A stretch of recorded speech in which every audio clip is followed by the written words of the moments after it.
All right, welcome back to another episode of Armchair Author Chats. Today we have the fabulous Devon Gambrell-Clark, the author of The Witch's Crystal, and I hear there's a Kickstarter campaign getting ready to launch for The Witch's Sword and The Witch's Mirror, which I am all too excited to hear about, and I hope you are too.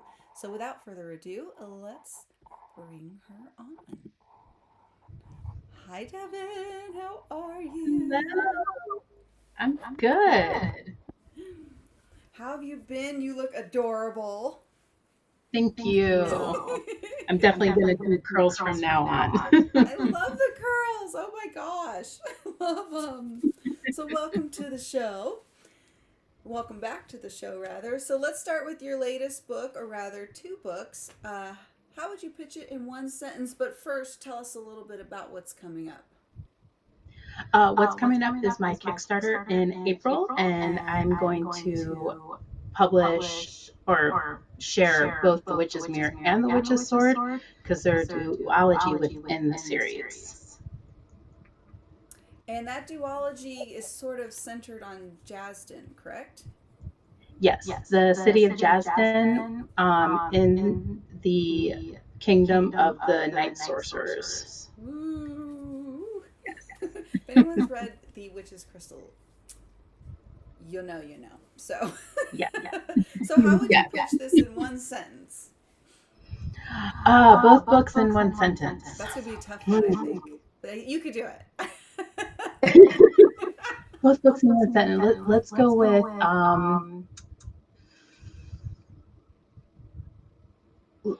let's do tropes, arranged marriage, and again, if you've read The Witch's Crystal, then you know.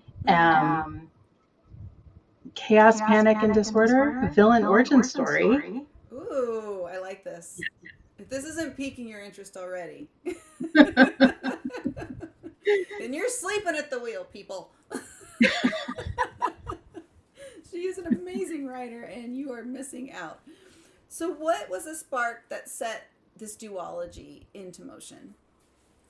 When I wrote The Witch's Crystal, I realized I could not fit all of the information that I needed to within that one book. And that one book turned into 5 books. So this is going back to the beginning where everything started, that The Witch's Crystal wraps up. I love that. I love that. So, when you realized that it wasn't all going to fit into one and it expanded into 5, was that totally something unexpected for you? Yes, it was unexpected. And in fact, it wasn't completely going to be 5 books because I was going to merge The Witch's Dagger and The Witch's Shield into one book and realized I couldn't do that either. So it turned into one book, turned into 4 books, turned into 5 books. Oh my gosh, that's awesome. That's awesome. Yeah. It's kind of like a dream scenario a little bit, right? Because then there's like so much that you can dive into and expand upon in the world and the characters. The readers are really going to have it in for them. Like it's going to be. Yes. There's secrets from Amabel that you find out in The Witch's Mirror. And my beta readers dropped a bombshell, like, where did this come from? It's like, surprise. You're like,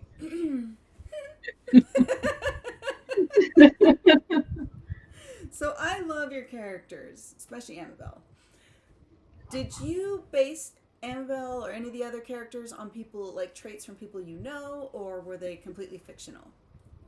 So I started writing Amabel, and I already knew I did not want her to be standard to what the fantasy female leads were. She has more flaws than she has good qualities. For one, she is snarky. She is, in The Witch's Crystal, she is dying, but she still finds time to have fun, to enjoy life, mainly picking on her family members and Tanis, which brings her lots of happiness. But I'd have to say when I started writing her, And I was watching the new MacGyver TV series, and Tristan Mays was there. She was the hacker. I'm like, that's Amabel. That's her right there. It's Tristan Mays. Very nice. Very nice.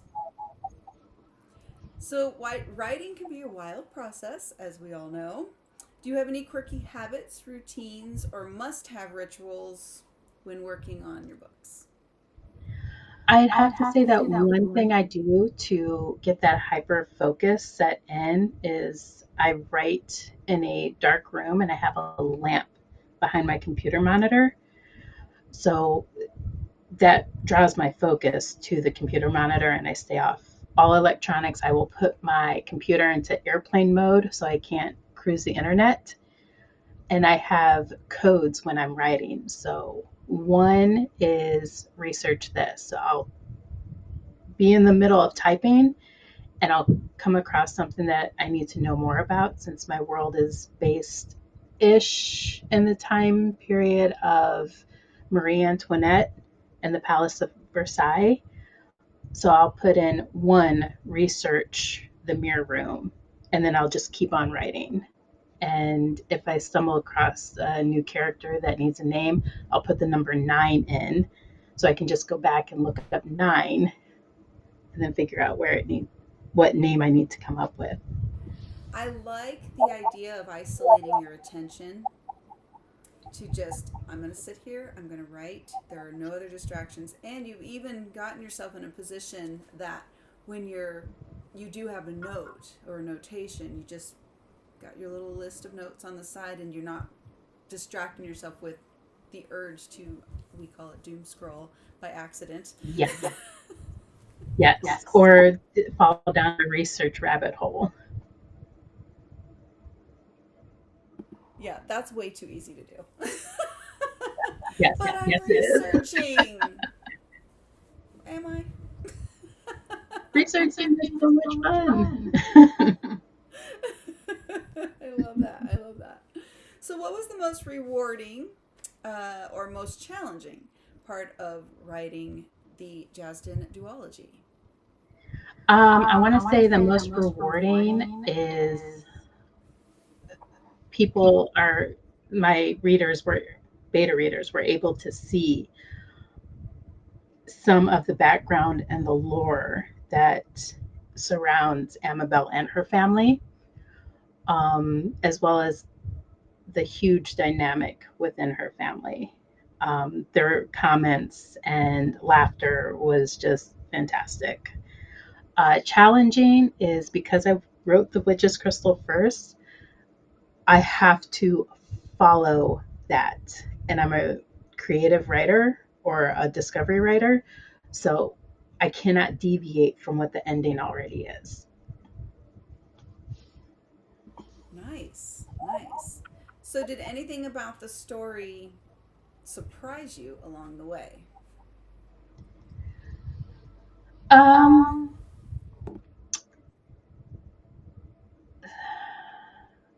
See, if I say that, it might be a spoiler. So I'm just gonna say, let's pass on that one. Okay, no spoilers. No No spoilers. spoilers. Mm-mm. I'm down with that. Yeah, I'm good. You guys just gonna have to read it. Yes.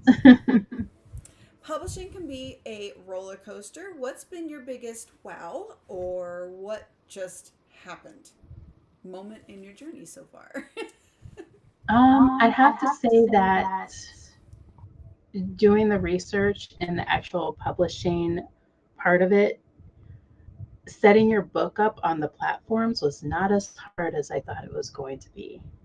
And I was able to do it all in an afternoon. And of course, each platform is different. So waiting the 1 to 2, sometimes 3 days for the approval and to make sure there were no kinks in it. That's that was my wow. Like, wow, it's not as hard as I thought it was going to be. I love that. It's always like kind of a sigh of relief, right? Because it's something that could make you anxious or even analysis paralysis. But Yes. you just get in there and you just work on it, and then you go, wait a minute, this is just so much easier than I thought it was gonna, maybe not easy, but Exactly. just not as hard, maybe, as we thought it would be. Yes. So every writer has those stuck moments. Maybe not every writer, generalizing there, but how do you get past writer's block or creative slumps? If you have them, you may not have Um, them. I don't I don't feel like I have writer's block or a creative slump. My main hang up is moving from scene to scene. I have a really hard time figuring out how to end scenes. Like, how do I move on to the next step? Because I have a multi POV um, world. So, moving on to the next character in a different location at a different time or the same time, because a lot of the scenes happen simultaneously, that's where I get hung up, is ending scenes. Very relatable. I also write from multiple POV, and jumping from scene to character to scene, another character. Yes, I get it. That can be. So it doesn't really stuck you like in the sense of what to write. It's more like, well, how am I jumping from here? I guess I'm just jumping. Right. I mean, I'll let my readers tell me if it's wrong or not. exactly, exactly. So let's dream big. If the Jazz and Duology was turned into a movie or TV show, who would you cast in a lead role? Uh, I would have to say that in a TV show or movie, no, but a full cast audiobook would be fantastic. Ooh, Uh, I like so, that. yeah, for the Jazz and Duology, Harris isn't really in there. Like, he shows up, but if Harris were to have a voice actor, it would have to be Danny Glover, and of course Tristan Mays for Amabel. Um, I don't have anyone else pinpointed for the other characters yet, but yeah. Great choices. Great choices. So books have the power to change us. What's one book besides your own that has deeply impacted you? I have two, but my number one favorite that I reread every year is The Belgard by David Eddings. It's absolutely fantastic. First, it was written in the 80s, but it's one of those epic fantasy. Um, it starts off young adult in the first five books, and then the next five books, he's in his 30s.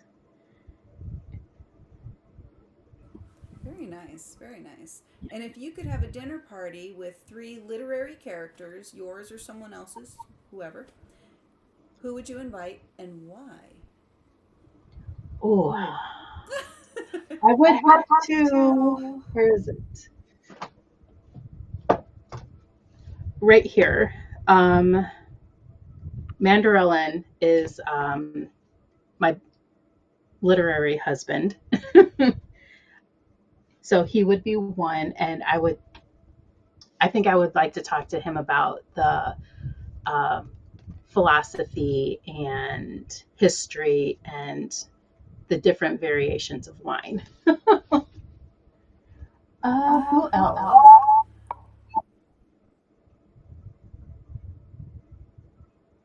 Maybe the princess from the Enchanted Forest Chronicles, because she Ooh. is one of the main inspirations for Amabel. She is a no nonsense, not following the rules. She's going to do what she feels is right. And those are my top two. I can't really think of a third one. Those are great tops, though. Those are great. Who needs a third one? Those are great options. I want to be invited to that dinner, by the way. Yeah. I'm gonna crash it. I'll be there. So, what's one piece of advice you'd give to aspiring writers who hope to follow in your footsteps? Just keep going and experiment. Don't take other people's advice. Tweak it to what works for you, because naturally not everything's going to work for you. What works for one person is different for another. So find your own groove. I second that. I second that. So, what's next for you? Can you give us a sneak peek at any exciting projects in the works? Yes, aside from my Kickstarter, um, for the next two books, I have a lot of art commissions coming in. I also have art from the Witch's Crystal that will be in the Kickstarter. And I am You got to show already Amabel again. Like, she's just show Annabelle again. Yes, she's big so booty. popular. I think she's my favorite. um, I'm already taking notes and planning for the Witch's Dagger, which is Amabelle's younger sister and the youngest of the Rigdon siblings on her adventure when she goes to retrieve the dagger. Can't give away too much more because spoilers. Oh, But that's right. hers is You going don't to want be more of a, spoilers. yeah, hers is going to be more of a young adult because she is, I said, the youngest. And I think she's 14 or 15 when she starts off on this journey. And she runs away from home, which is not cool for a princess. Yeah, she sounds a little rebellious of a princess. Yeah, if you think Amabel is snarky, they don't have anything on Habel. And oh, what was it? Amabel's quote in The Witch's Crystal, when she turns on her sister and she says, "Well, you're as sneaky as ever," because she totally set Amabel up. Darn little sisters. Yes. Seems like a trend with little sisters. Yeah. I know everyone in the audience is going, yeah. So, a bonus fun question. If you had to describe your writing style in 3 words, what would it be? Eclectic, chaotic, and a puzzle. Nice. I like that. And your writing fuel would be coffee, tea, or something stronger. Anything that I have at hand. So most of my writing inspiration comes between 11 and 1 o'clock in the afternoon. So it's usually sparkling water at that time. Nice, nice. And if you could magically live inside any fictional world for a day, which would it be? Mm.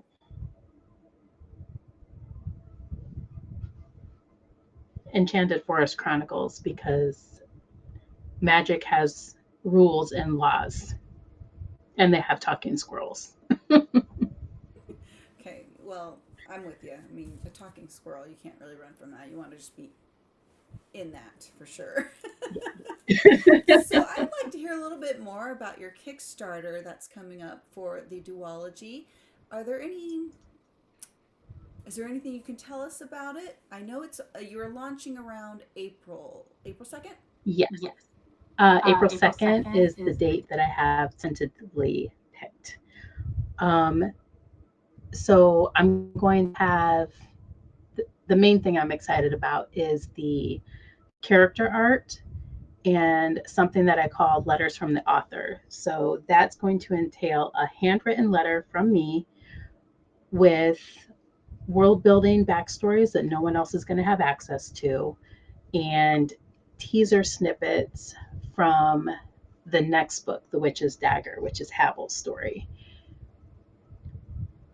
Yeah, character art. I'm so excited for that because everyone's going to get to see Marcus and Aster and Kevin and Gant Core as their like friendship boy band group is what I call it because those four try to do everything they can together, including crashing parties. See, that's so fun. I love that. The Kickstarter, I was talking with Shannon a little earlier about this as well, because without yours and her encouragement, I would not have considered, or even reading that book that we all read together, I would not have considered releasing Kickstarter over direct to retail. What convinced you to want to try a Kickstarter campaign before going to retail? I wanted the Kickstarter campaign more for the fact of I love giving gifts, and I like when I go to the book conventions and everything like that, the character art, the specialty bookmarks, the special editions is what really gets me. Also for the Kickstarter, each book is going to have a short story relating to the overall um, in the back of each book that won't be in retailer copies. So special exclusive. But yeah, all the goodies, the goodies. That's why I wanted the Kickstarter because I can publish the books, no problem, but I can't come up with like all of the art. I think I commissioned 6 character arts total, including stickers. It really feels like Kickstarter has such a special place for creatives, because I notice there's, aside from authors, there's musicians and there's artists Yes. and the things, right? And it feels like there's such a community over there that's positive to help that artist get through the goals that they wouldn't normally reach just by going direct to retail alone. And I know watching you guys go through it and helping me along with you, trying all the help I can get. I'm just, it's really I've had, inspiring. I don't know if you remember, but there were books back in the day, late 80s, early 90s, and they were game books. So you would read through, pick a choice, and the story will change as you go through it. I just backed a Kickstarter that has those books. I can't wait. Can't wait. Gosh, That Kickstarter, like I think choose your own adventure. yes. I Yeah. love those. I do I'm so remember those excited to get actually. Those and Mad Libs, but you know. right. I miss Mad Libs. You just like go up and Mad Lib bomb somebody. You're like, I need an adjective.